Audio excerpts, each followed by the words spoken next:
Hi Alrighty. everyone. Today we have me, DFA, also known as Matthew from Value Before Victory, as well as. Omar, aka Kioma. So today we're making a tier list to rank our thoughts on the legends from set 3 and how well we think they're going to perform or how well we've seen them perform so far. Yeah, it should be exciting.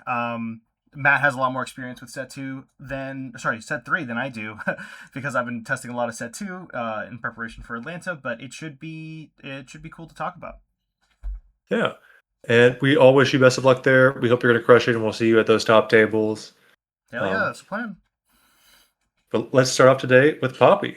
All So right. Poppy is our Aurora champion. We have one every set, and Poppy is the one this set. Yep. Um, we're going to start by placing all of the champions in playable and then moving them around based off our discussion.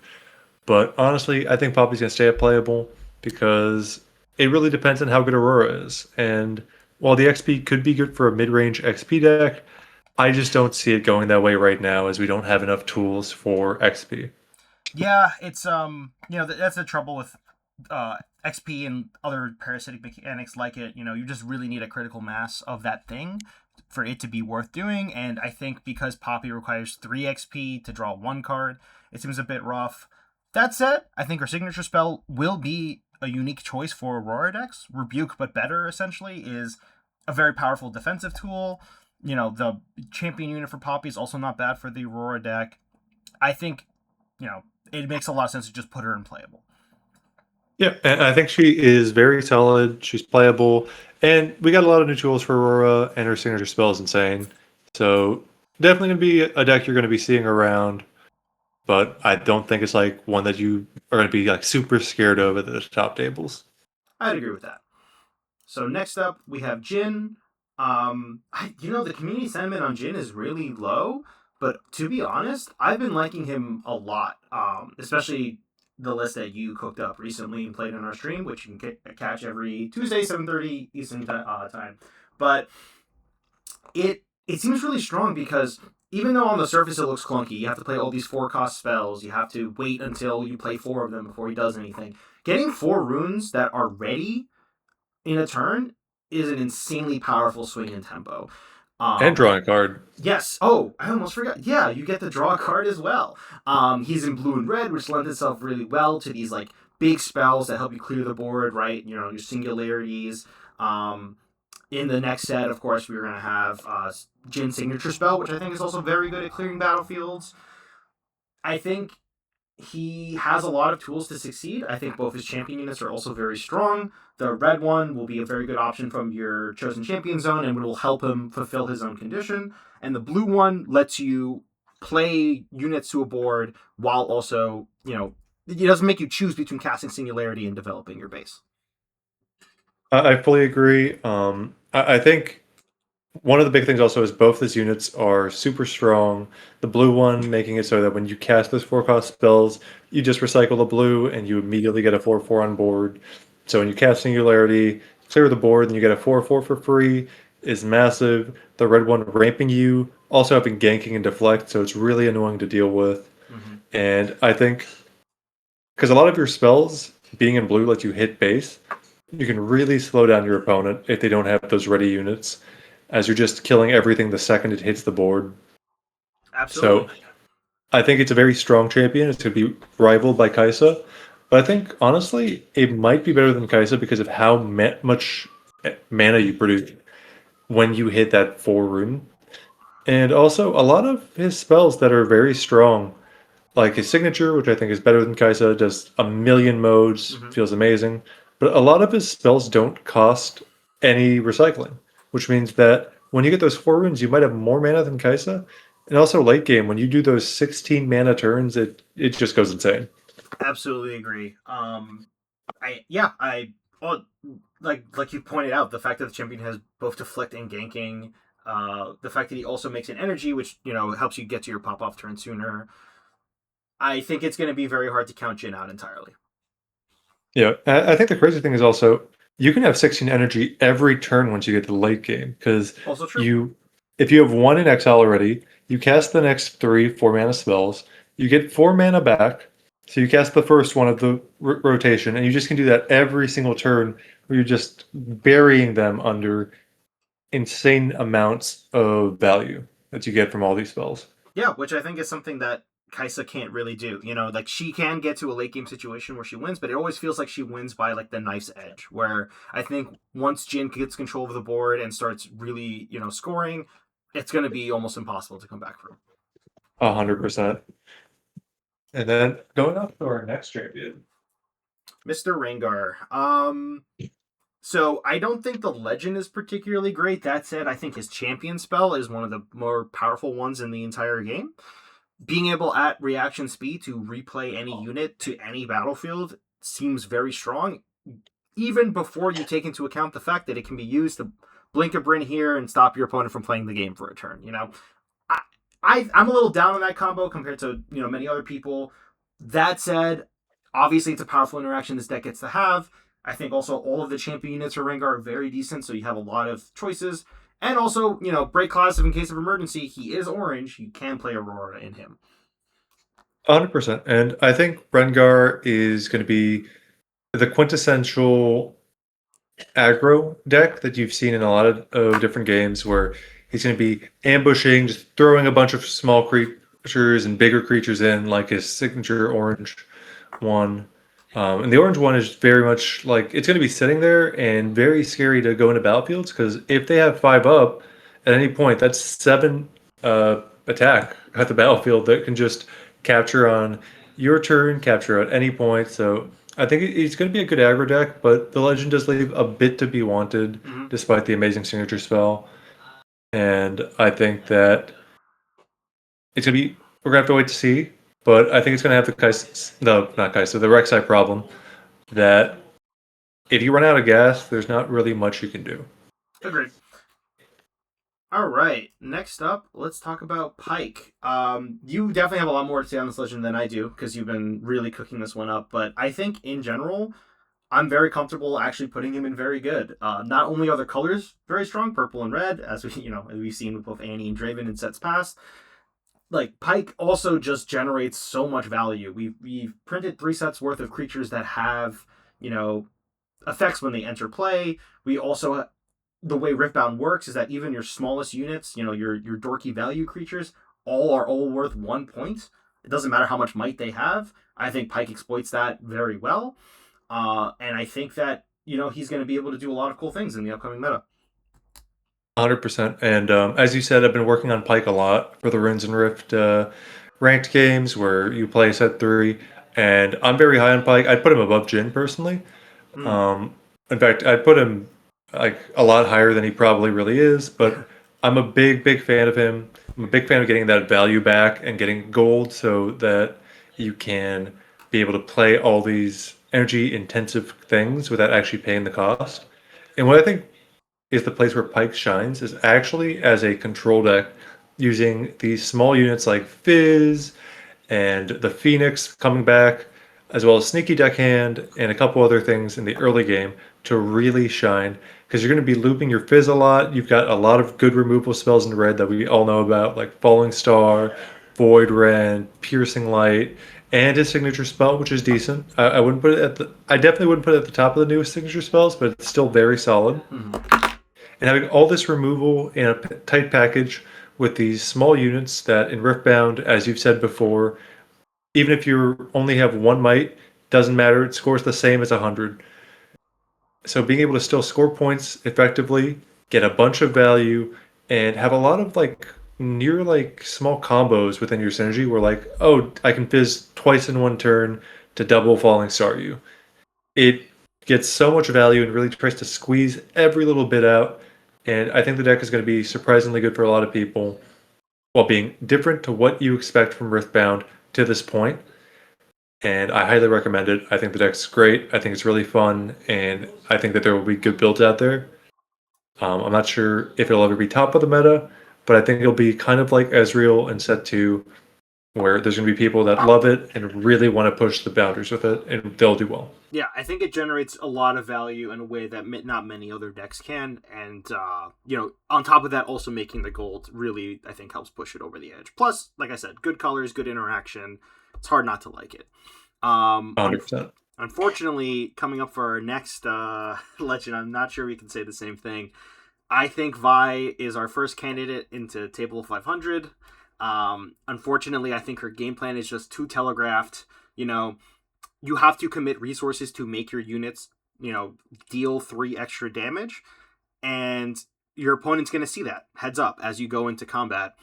So giving them the loud signal of what you're trying to do and let them react to it, I think is just too risky of a playstyle for Riftbound. 100%. And I mean, her signature equipment is amazing. Her gear is great. The draw card is good. Mm-hmm. But the issue is with your ready unit, unless you have ganking or can give ganking, it's not doing much. And also having to do the excess damage, which means you have to go into a battlefield where an enemy unit is there. Yep. After going to that battlefield where the enemy unit is there and your opponent knows that you're going there, so they have to, if they're holding knowing that you're going to go there. Mm-hmm. They need to have nothing to react to you, or you need to have enough to answer them. And it's just so many things need to fall correctly for it to work. And while the colors, yellow and red, are good, and they have good removal, good pumping, it feels like you're hopping through hoops for stuff that LeBlanc does better, and just instead of having a ready unit, you have a ready copy of your unit. Yep. And which so is, much better. Also, elephant in the room, you're doing all this work, and Draven is just going to win a combat and draw a card anyway, right? So yeah, because even with the gear, it's you can't just win a combat. You've got to win and do 3 excess or more, which isn't too crazy. But what if your opponent has a pump spell, and now all of a sudden you don't draw a card because you only did 2 extra damage after your pump spell? Yeah, imagine you do all that work, your opponent disciplines, so not only do you not get the draw card, but they get the draw card while denying that draw. It seems very rough. Yeah, it's just a lot of work for not a lot of payoff, unfortunately. Unfortunately, agreed. On to our next one, Lillia. I actually like Lillia a lot. I think she is a very cool aggro deck, which is an interesting thing to say about blue and green, which have historically been very controlling colors. But the sprites just give you card advantage in this very interesting way where you're able to clear up boards and score points without actually, committing any cards.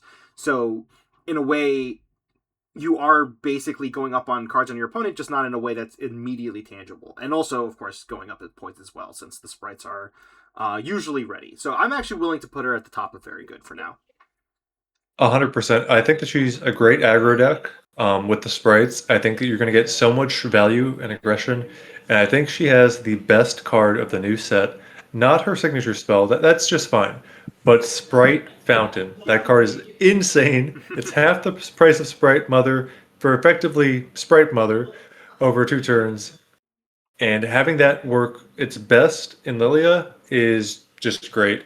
I think she's going to be a really cool deck. Having Defy in the aggressiveness is really good because you basically stop yourself from being blown out when you're being so aggressive. And you're going to be doing a lot of work on the battlefield by being ready. And I'd say the only issue I could see with Lillia is if your opponent has a really big unit on both battlefields, it might be tough to stop that. Or it might be tough if you run out of stuff because the draw package and the token package is not really there. Right. But I think there's a lot of cool ways to build this deck. I think there's a lot of cool aggro ways. And I do think, I've seen some people try to build a combo one where you get that 7-unit hold battlefield by using the temporary trigger to...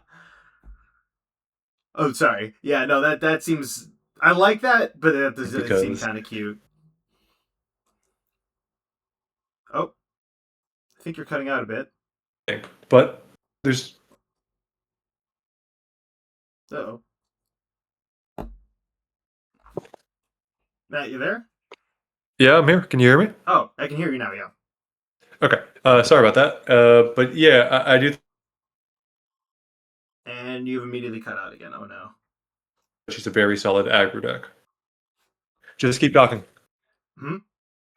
Keep talking, Omar. Oh, yeah. Sorry. No. Your audio cut out again. Oh, no, I know. But... Oh, okay. Yeah. I'm sorry about that. All right, next one.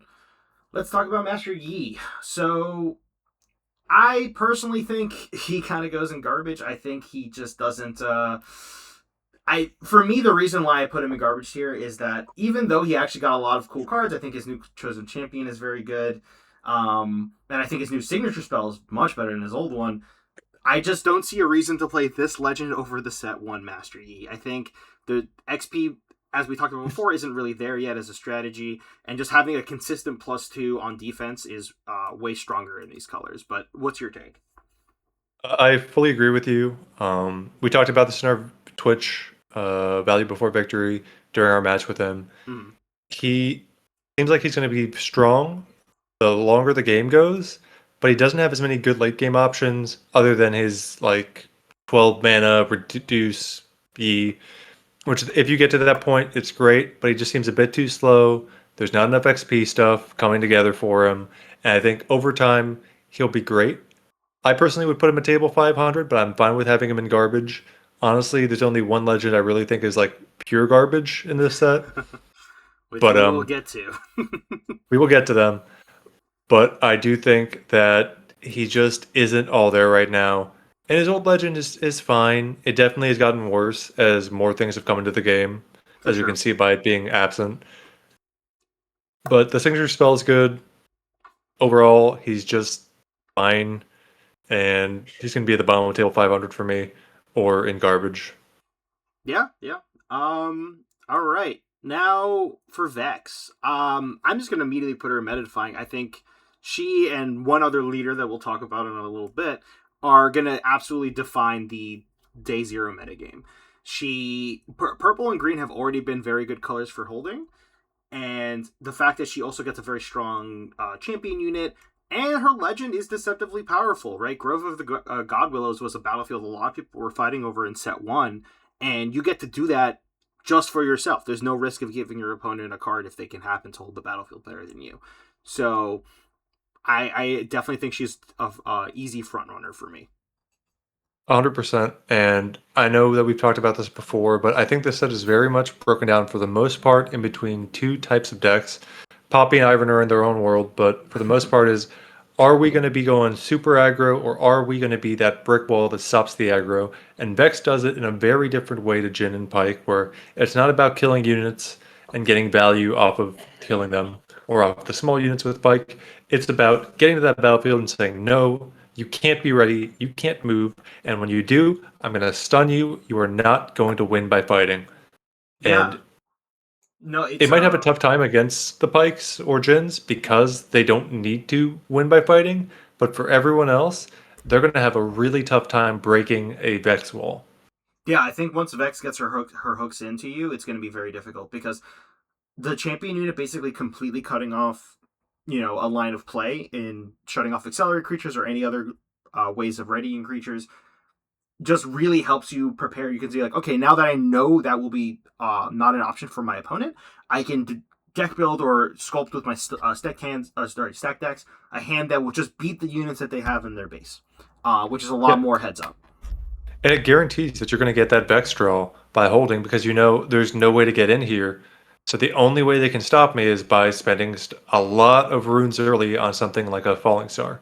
Yep, and also with Grove of the God Willows, there are games where you get to draw two, which is huge in a meta game where they just removed so many sources of card draw like Dreaming Tree.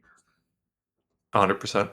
I think Vex is very good. You're going to be seeing her at the top tables, and if you don't have a game plan for her, she will make the game slow down and beat you down at her speed because she has the tools to do so.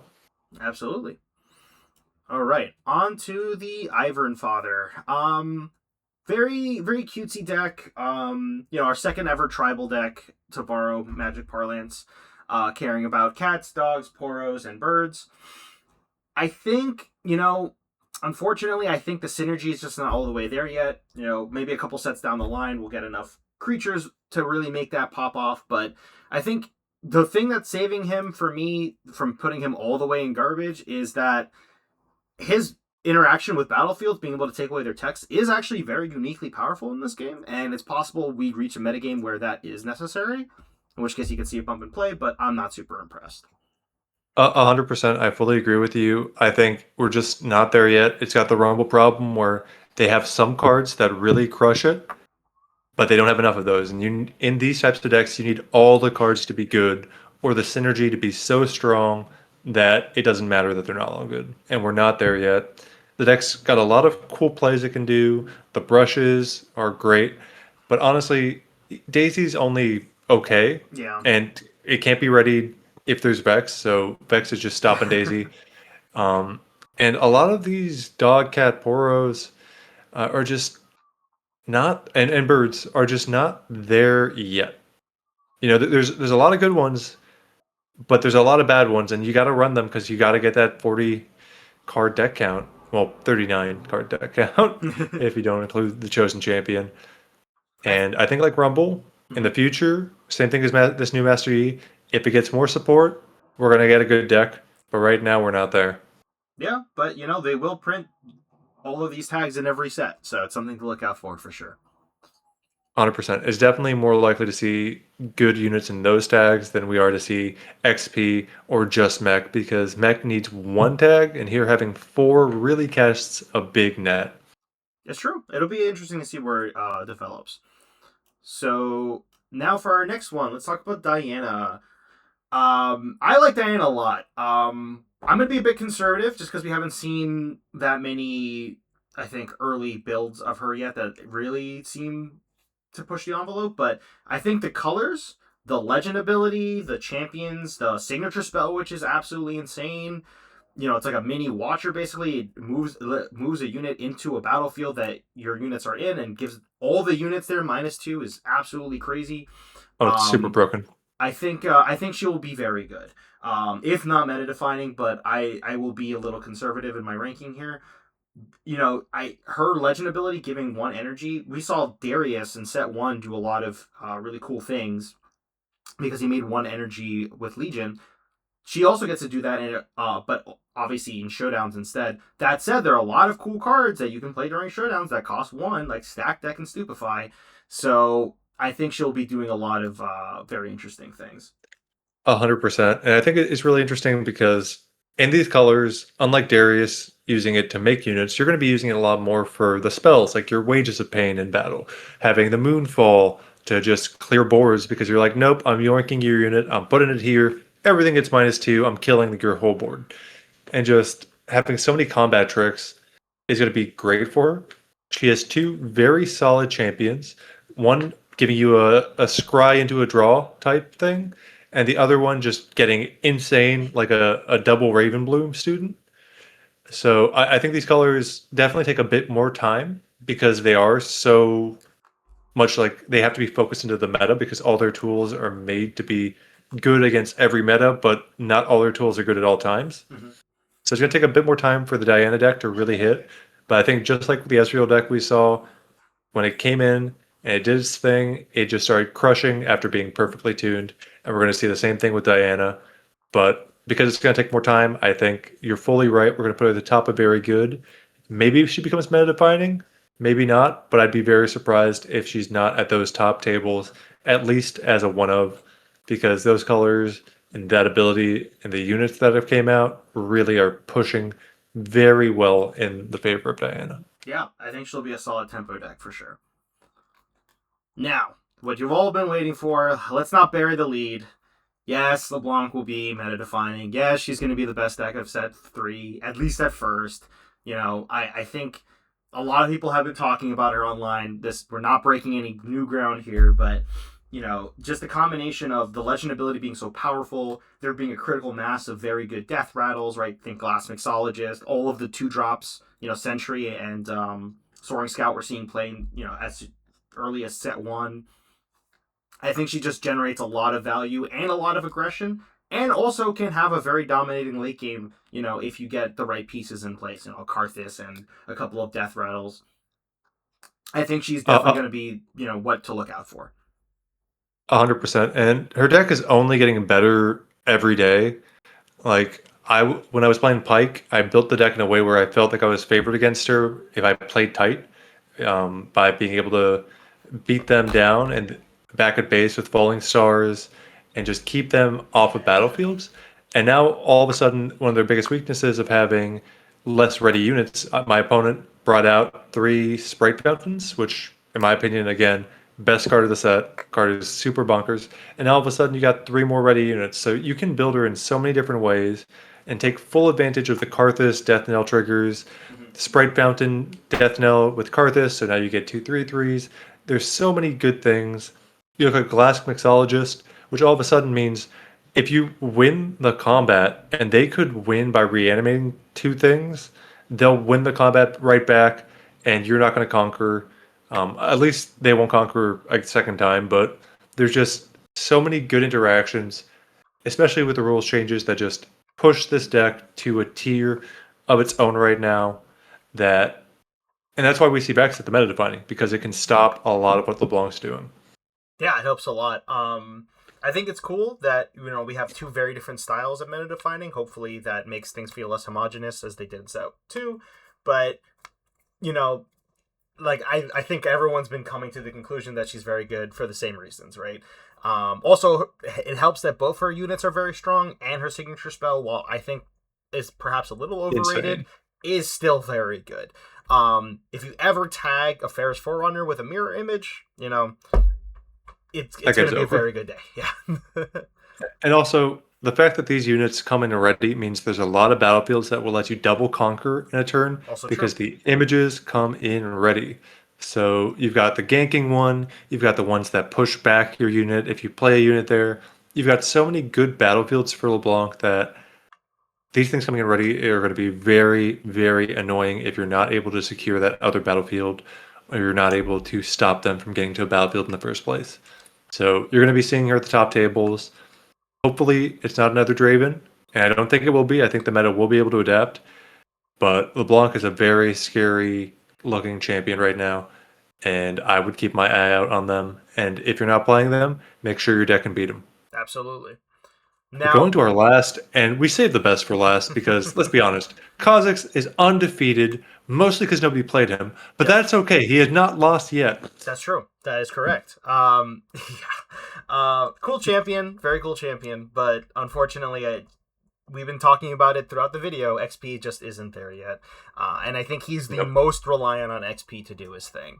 So, as unfortunate as it is, I mean, he can be very impressive. His abilities are good, but Signature is really good. the signature is also really good. It's kind of like a riff on Rengar's, which is very appropriate. And purple, solid color; orange, also solid color.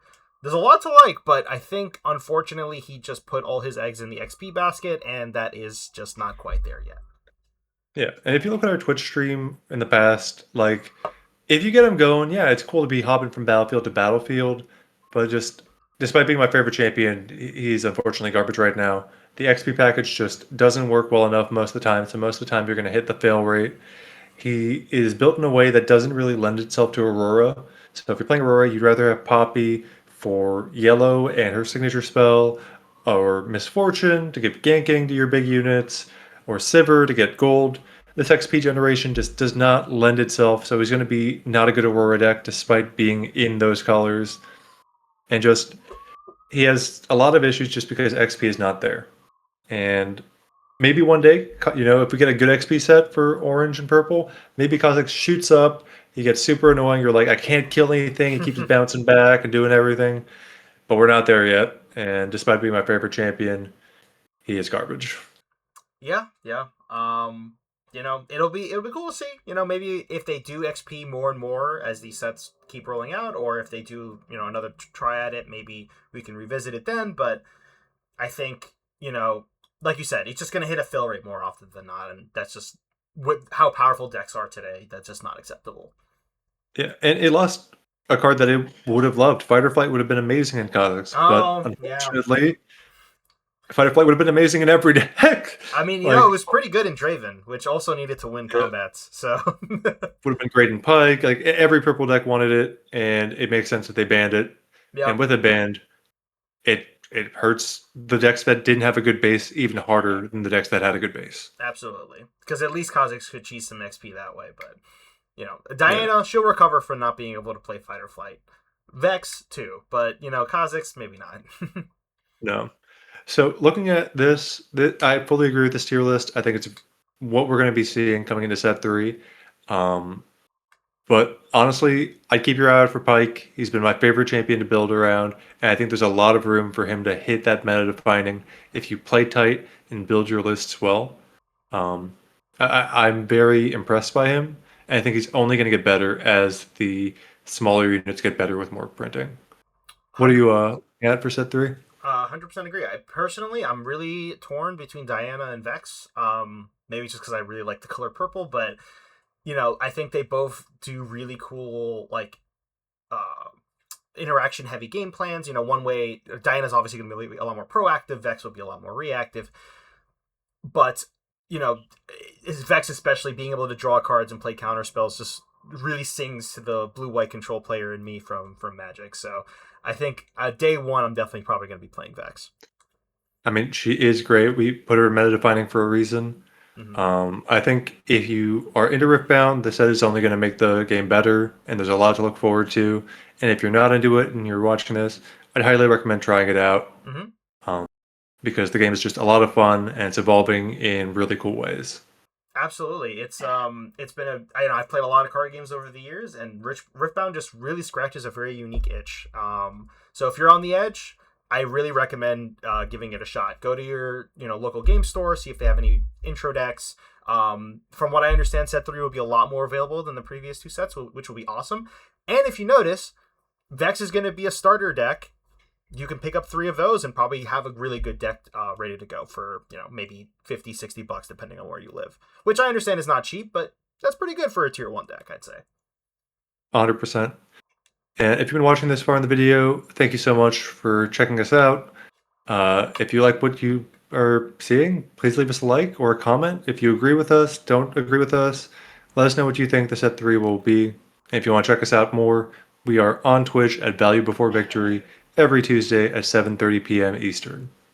Absolutely. And also, you know what? Leave a comment telling us what your favorite set 3 card is so far. Mine's definitely Sprite Fountain. Oh, that's a really good one. Mine might have to be Diana Signature Spell. What were they thinking with that card? That card seems crazy. That card is insane. But thank you for watching, and we'll see you in the next one. Thanks, everyone.